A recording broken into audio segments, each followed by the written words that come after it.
वैसे तो YouTube में कलयुग के बारे में तरह तरह की वीडियो सामने आती हैं जिसमें बताया गया है कि कलयुग ऐसा होगा वैसा होगा, कलयुग में ऐसे ऐसे लोग होंगे। लेकिन हमारे वृंदावन के प्रेमानंद जी, उन्होंने कलयुग के बारे में बहुत ही अच्छे तरीके से बताया है और साथ ही उन्होंने ये भी बता दिया अगर आपको कलयुग से बचना है तो आपको क्या उपाय करना चाहिए जिससे आप कलयुग से बच सकते हैं या उसका प्रभाव कम कर सकते हैं। तो चलिए बिना देरी किए वीडियो शुरू करते हैं।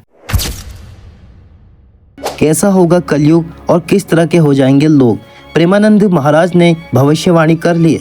लोगों को बताया कि कैसा होगा स्त्री पुरुषों का जीवन। प्रेमानंद जी महाराज वृंदावन के साधु हैं जिनके भक्त दूर दूर से प्रवचन सुनने आते हैं। सोशल मीडिया पर भी प्रेमानंद जी महाराज की उपस्थिति है और उनकी कही हुई प्रवचन और उनकी सलाह सोशल मीडिया में खूब वायरल हो रही है। ऐसे ही एक वीडियो में प्रेमानंद जी महाराज कलयुग की भविष्यवाणी करते नजर आए। हिंदू धर्म में कलयुग को योग चौथा युग माना गया है और इसे सबसे अपवित्र युग माना गया है। कहते हैं कि कलयुग बहुत समय होगा जब पाप और अधर्म अपने चरम सीमा पर होगा, अंत करीब आने लगेगा। हिंदू पुराणों में कलयुग को लेकर कहा गया है कि कलयुग का अंत महाप्रलय के साथ होगा। और आपको बता दें कलयुग को अंधकार का युग या दुराचार का युग भी कहा जाता है। ऐसे में प्रेमानंद जी ने कलयुग की भविष्यवाणी की है और बताया है कि कलयुग कैसा होगा और महाप्रलय कैसे आएगा। प्रेमानंद जी महाराज ने कहा कि कलयुग की आयु 4,32,000 वर्ष की होगी।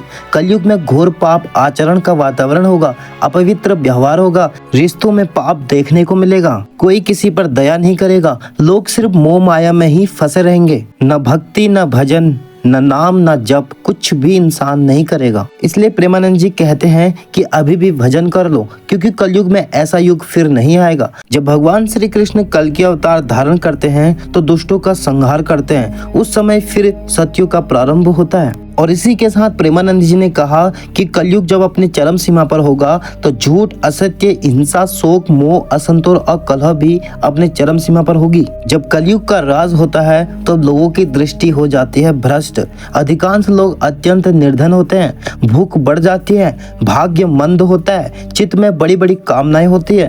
प्रेमानंद जी महाराज कहते हैं जब कलयुग आएगा तो लुटेरों की संख्या बढ़ जाएगी, कोई सत्य मार्ग पर नहीं चलेगा, साधु भी नहीं रहेगा बल्कि लोग पाखंड के रास्ते पर चलेंगे।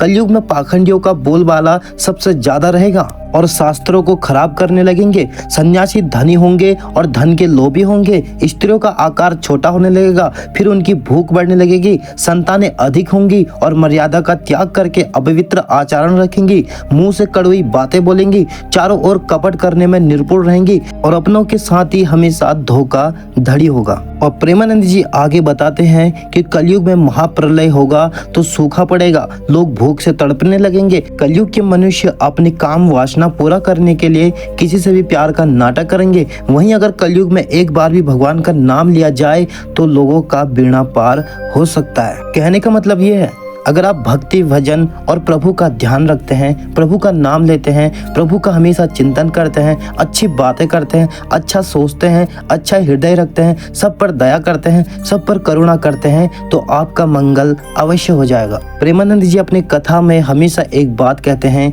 यदि आप राधा नाम लेते हैं तो आपका मंगल अवश्य हो जाएगा। मित्रों, प्रभु की भक्ति ही आपको हमेशा शांति दे सकती है, अच्छे मार्ग पर चला सकती है। अगर आप धर्म से चलते हैं और मर्यादा में रहकर प्रभु का ध्यान करते हैं, प्रभु की भक्ति करते हैं और उनका सुमिरन करते हैं तो इससे आप कलयुग का प्रभाव थोड़ा कम कर सकते हैं। वरना आगे ऐसा कलयुग आने वाला है जो आपकी कल्पना से भी परे होगा, क्योंकि भगवान कृष्ण ने हर युग में जन्म लिया है, हर युग में उन्होंने पाप को मिटाया है और इस युग में भगवान कृष्ण का जन्म कल के अवतार में होगा। तो दोस्तों अभी के लिए वीडियो में इतना ही। अगर वीडियो अच्छा लगा हो तो एक लाइक अवश्य करें और हाँ, कमेंट सेक्शन में जय श्री कृष्णा राधे राधे जरूर लिखें।